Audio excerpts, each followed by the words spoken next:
tuned in to the Ross Tucker Football Podcast, guiding your gridiron journey, none other than your host, former NFL lineman, Ross Tucker. Oh, yeah, it is. But it's not just any Ross Tucker Football Podcast. It is a teaching tutorial Thursday, which means class is in session with our guy, Greg Cosell. We're talking tight ends and running backs. Not as many great prospects, either one of those position groups, so we decided to go ahead and combine them with the civilian GOAT. We will get to Greg momentarily.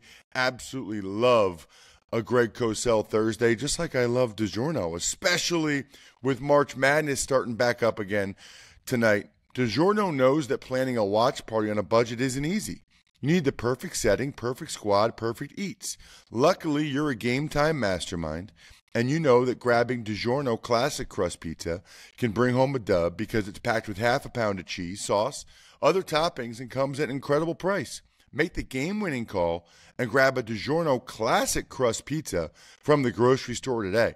It's not delivery, it's DiGiorno. It's Big Show time. The Big Show. Well, we don't often do this, Greg, and I guess it says something about the running back and tight ends in this year's draft class that we're actually combining the two, which good timing, by the way, because these are positions that get talked about a lot when it comes to positional value, which I think is a good place to start with Georgia tight end Brock Bowers. I know we're going to get into a couple tight ends and then several running backs in what, as we discussed a little bit last week when we were talking about free agency, is not thought to be a great NFL draft running back class. But let's start with Brock Bowers. And I guess I just want to hear first, Greg, like what you see from him, what you think he is. I've been looking forward to getting your breakdown of Bowers. Yeah, I mean, my sense is, Ross, that he's not going to be very polarizing. I mean, you're dealing with a guy that is just a really high-level receiver that can line up anywhere in the formation. I made the note when I was watching him that so much stands out, and I watched his tape last summer from 2022. I watched his tape this year from 2023. It's almost difficult to focus on one particular trait, but he's got really soft yet strong hands. He catches almost everything away from his frame. And he has this just unique ability to seamlessly transition to run after catch. And run after catch is a really high-level trait of his. I mean, we're at the point in the league where a lot of people think in terms of offensive weapons more than a position. We heard Brad Holmes talk about that a year ago when they drafted Jahmyr Gibbs. In some ways, Bowers is very similar. He's more of an offensive weapon than a traditional tight end. He's got unbelievable open field balance and strength and elusiveness. He's got long speed. He's a really good route runner. When you talk about just the receiving element to his game, there's very, very little that he cannot do. And I have to tell you that I thought in terms of blocking, he put in effort. He was only 243 pounds. I don't think you're drafting him to say you're going to be an attached tight end that we're going to ask to block defensive ends on a regular basis. It'll probably have to happen sometimes, and he'll work at it, and he'll probably be okay. I remember having a conversation with a coach who was on the Kansas City Chiefs when they drafted Tony Gonzalez, and he told me that Gonzalez was a poor blocker when he came in the league, but he was really willing to work hard at it, and he became a more than serviceable blocker when he was asked to do so. And my guess is Bowers, that will end up being the case with Bowers.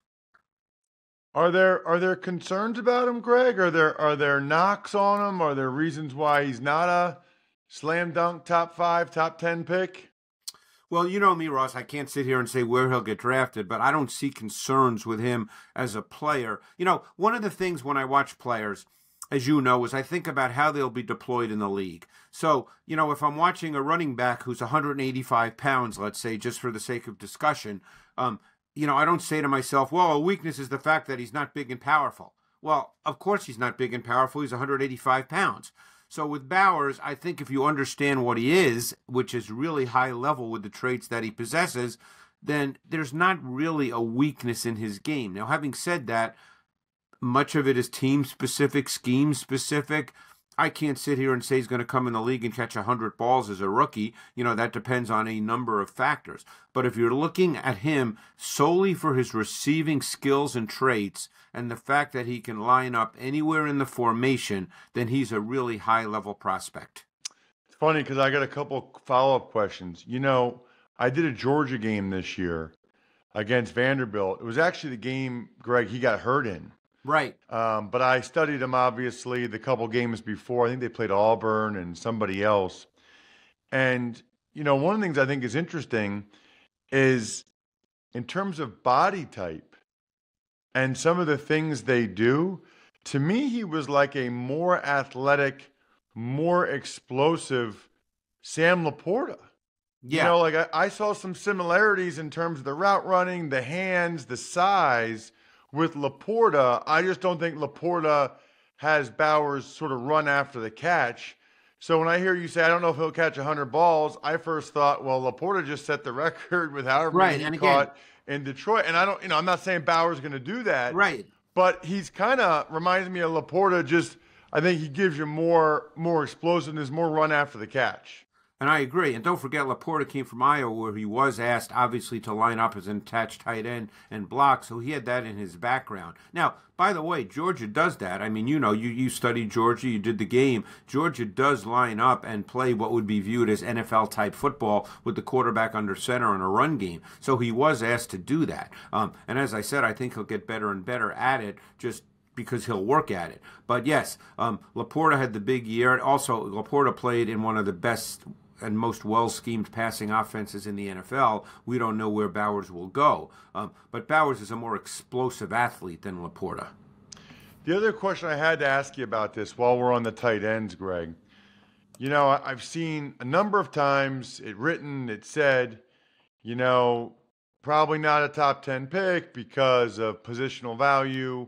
And I understand, Greg, that there are some economics that go into that, right? You see what receivers and left tackles and some of these positions are getting paid. And so if you have a guy on a rookie contract, you're getting more value out of that as opposed to what tight ends get paid. But man, I mean, you watch like the conference championship games and you see Travis Kelce and George Kittle and Mark Andrews and even Isaiah Likely and certainly Laporta, who we were talking about. I mean, I think tight end is a very, very important position in today's NFL. And I think in particular, a tight end like Bowers is a huge offensive weapon, movable chess piece, whatever you want to call it. Yes. So I struggle when I see people say, well, shouldn't take him in the top 10. I mean, where would Travis Kelce go if he was in the draft, like 10 years ago? I mean, that is a little bit – I am more of the Brad Holmes philosophy of let's take really good football players, I guess, than getting too caught up in positional value. If Brock Bowers is going to be a high-level player at that position for the next 10 years, why wouldn't you take him in the top 10? And I think you made a great point. I think where the NFL has moved to offensively, for the most part, obviously maybe not every single team, but for the most part, and it's trending in this direction even more, is the fact that receivers now, and let's include tight end as receivers because those are the ones that are drafted higher. No one's drafting tight ends because they can block defensive ends. Is the fact that teams line up all their receivers, including tight ends, all over the formation. It's not like it was years ago where there is a defined X, a defined Z, a defined slot, and a tight end only lines up in one or two spots. The passing game has clearly evolved and morphed into where tight ends line up anywhere in the formation. They're receiving weapons as opposed to tight ends. And Bowers may be the best we've seen come into the league in that category. Any other tight ends that really stand out to you? It looks like, just based on some of the rankings, the only other guy that seems likely to go in the first two rounds is Jatavion Sanders from Texas. Yeah, I liked him a lot as well. I mean, he's another guy. He has extensive experience in Steve Sarkisian's offense of lining up in multiple locations. He's got really, really good hands. He made a lot of tough catches away from his frame. He's another guy that's a 3-level dimension, not the same level as Bowers, but this guy could be a really good tight end in the league. I mean, he can work the vertical seam. He can run intermediate movement routes in which he runs away from man coverage or works effectively into zone voids. He can, I believe, line up at boundary X, meaning the single receiver on the backside of trips. I think he can do that eventually. I think he can develop in time into a number one tight end. He'll probably begin his career as the second tight end on a team until he gets a feel for the NFL game. But I think that he has pretty high-level traits. Yeah, I mean, wow, Texas, between Xavier Worthy and I know how much you like Mitchell, the other receiver, and Sanders and Quinn Ewers, no wonder they had a pretty good team this year. Yeah, so those would be the two tight ends that really stand out to me when I watch tape. Before we move on to the running backs, Greg, I want to make sure everyone understands that this weekend, Sweet 16, starting tonight, drink some Labatt Blue Lights with your friends and live life to the power of we. Always enjoy responsibly. It's delicious beer. Labatt USA, Buffalo, New York.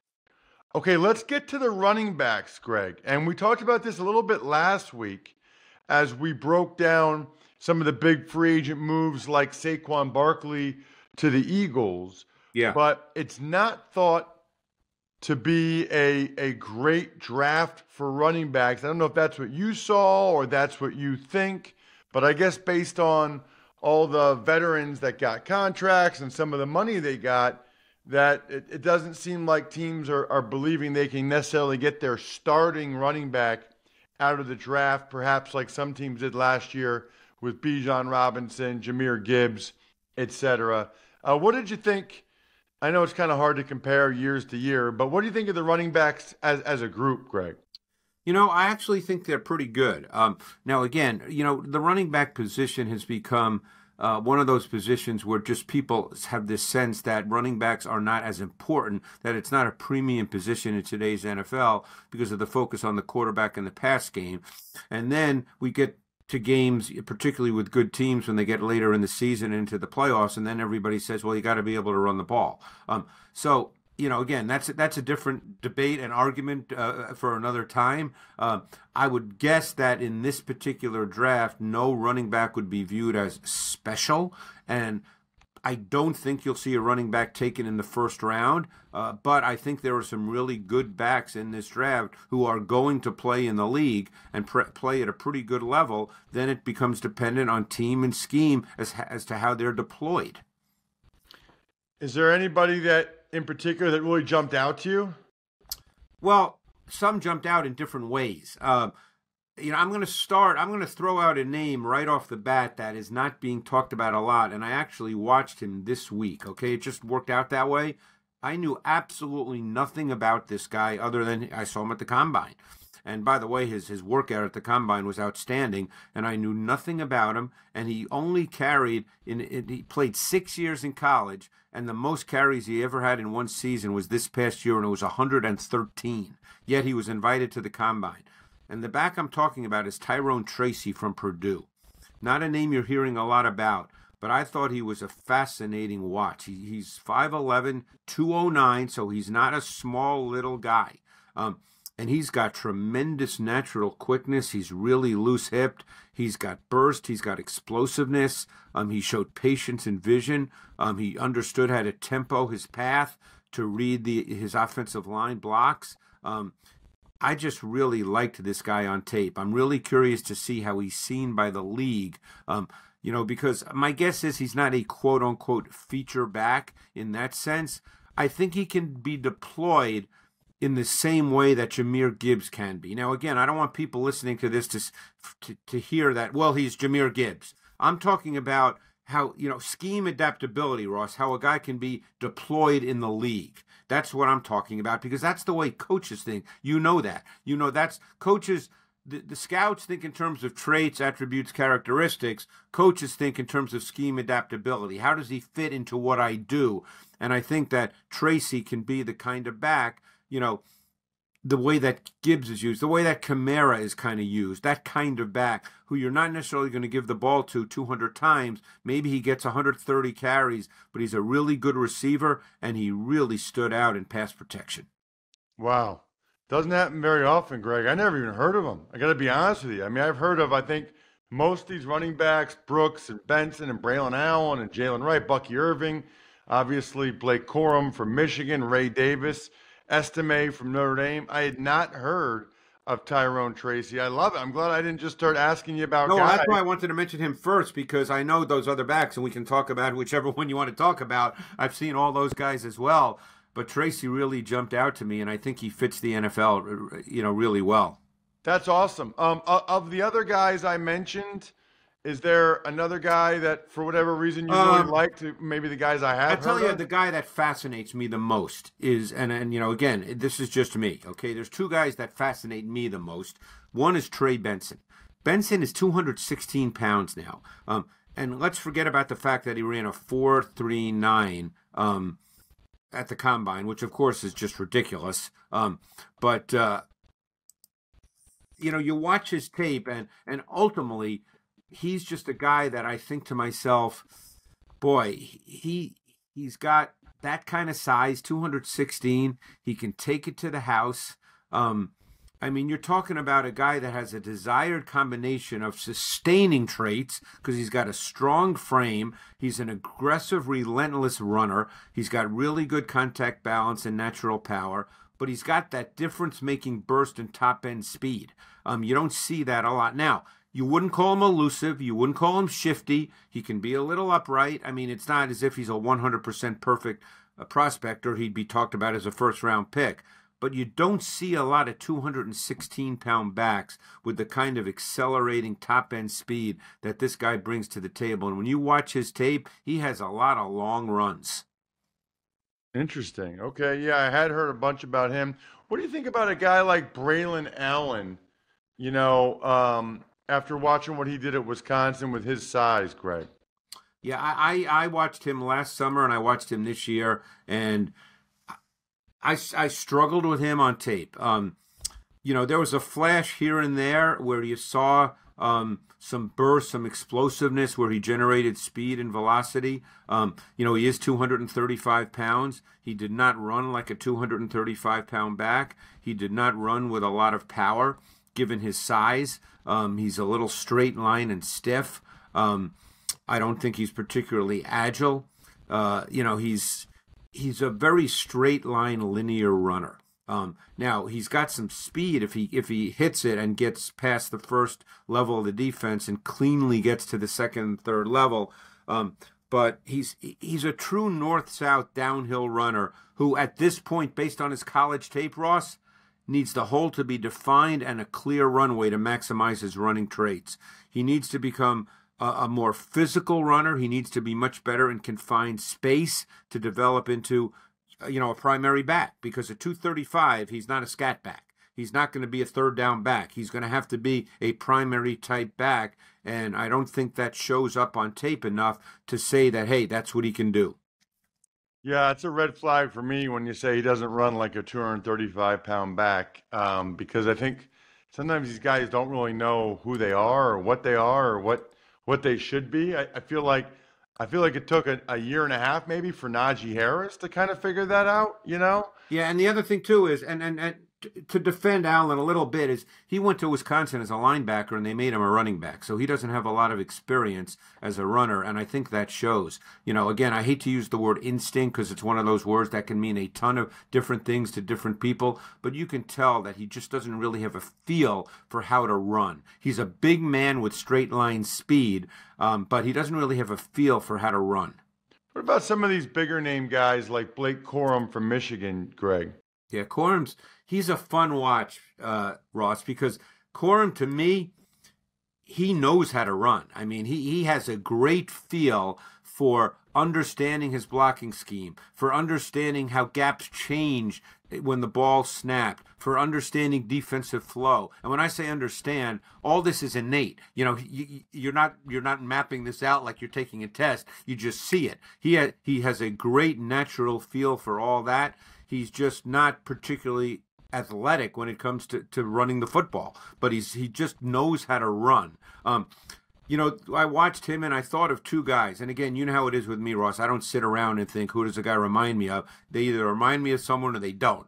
But two guys kind of popped into my head, and I don't think either one would be considered, having high level traits, but both have had success in the league. So it comes down to how you're deployed. The two guys I thought of watching Corum were Devin Singletary. The size and weight is almost exactly the same. And the other guy I thought of was Kyron Williams, who had a great year with the Rams, but is not a super high-level traits runner, but he's another guy that just knows how to run. Interesting. Well, Kyron Williams went to Notre Dame. I did want to ask you about Audric Estime from Notre Dame. Yeah, Estime is an interesting guy because he's another big back. Estime was 221. He did not run well at all at the combine, but he plays much faster. He's a naturally powerful runner. He's got strong finishing traits. He gets hard yards inside. And that's always of value in the league. You know that, Ross. You played O-line. Obviously in the NFL, there's not a lot of 60-yard touchdown runs. And you know the value of those backs that when it's blocked for 3, they get 6. That might not seem a lot to fans, but that's a big deal, as you know. You know that really well, how important that is. And Estime is that kind of back. He's a hard runner. Now, he's a little stiff. You wouldn't say he's shifty and elusive. He did have some big runs, though. As I said, his game speed is much faster than his time speed, which was poor. I said he was a master of the 6 to 9 yard run with his vision, his contact balance, and his finishing traits. The more I watched him, I kind of liked him. I mean, He's that physical, sustaining presence as a runner. He's got an attitude. He's got a swagger. And like I said, you know how important it is when your back is a physical runner that sort of brings an attitude and a tempo to your offense. Greg, you bring an attitude and a tempo to your segment every week. I love it. Check him out on social media at Greg Cosell. He is the man. Thank you, Greg. Thanks, Ross. Awesome stuff from Greg. I love Greg. I love that March Madness is back, and I love my friends at Good Ranchers. You know what the real madness is? Trying to find quality, affordable American meat at the grocery store. That's why now I get all my meat delivered from Good Ranchers. #1 American meat delivery in the U.S. 100% American beef, chicken, pork, and wild-caught seafood to your door. Let's be honest. When you go to the store, you end up parking however far away. You don't even know what's in the meat that you're buying at the grocery store. You don't stop the meat madness with March Meatness at GoodRanchers.com. Right now, during their March Meatness event, Good Ranchers is offering you free jumbo chicken wings for a year with any subscription. Think about that. Dinners, game time favorites, grill out staples, 2 pounds of free wings you'll get in each box when you subscribe. So that's a $150 value of free wings, plus an additional $20 off with my code ROSS at GoodRanchers.com today. Take the ick out of chicken. Every piece comes from an NAE program. No antibiotics ever. Go to GoodRanchers.com, use my code ROSS, get your free wings for a year, $20 off, and free shipping today. GoodRanchers.com, code ROSS, to enjoy March Meatness savings. Good Ranchers, American meat delivered. Ducks Takes. All right, Ross, some contract news. Panthers signed a 2-year, $20 million deal with defensive end Jadeveon Clowney, while wide receiver Josh Reynolds heads to the Denver Broncos. It's so funny. I had just come out with that article about how Clowney was one of the best free agents still available. I can't remember the last time Clowney actually went to training camp or the start of training camp, Jack. So they needed to pay him to show up that early. Good for him, by the way. It's a lot more money than he made last year. Some not good news around the league. Eagle exec Jake Rosenberg's leaving the team. Offensive tackle for the Saints, Ryan Ramczyk, is having a major knee issue. And quarterback Dak Prescott for the Cowboys is likely to play his final year on his contract. The Ramczyk thing, if they're saying this in March, that does not sound good. As for Rosenberg, I think it's interesting that he's leaving the team with the goal of being a GM somewhere else. It's usually easier to get those jobs when you're with a team. And the Dak thing, I don't know what the deal is with the Cowboys. They have so many advantages from a financial standpoint. They're the richest team. They make the most money. And yet they have screwed up so many of these contracts by waiting to do them. It is absolutely mind-boggling. I'd be furious if I were a Cowboys fan. Other than that, I think we're done here. Thanks for tuning in to the Ross Tucker Football Podcast. Make sure to also check out Even Money, Fantasy Feast, and College Draft, all on the DraftKings Network on Samsung TV Plus, YouTube, or subscribe to the podcast on your favorite platform. Shout out myfrontpagestory.com. I'm telling you, birthdays, a lot of people have anniversaries coming up. It is by far, the best gift you could ever get a loved one. Myfrontpagestory.com. How about backofficeschedule.com, steakhousesports.com, humanheadnyc.com, Sporticulture, and Pizza Boy Brewing.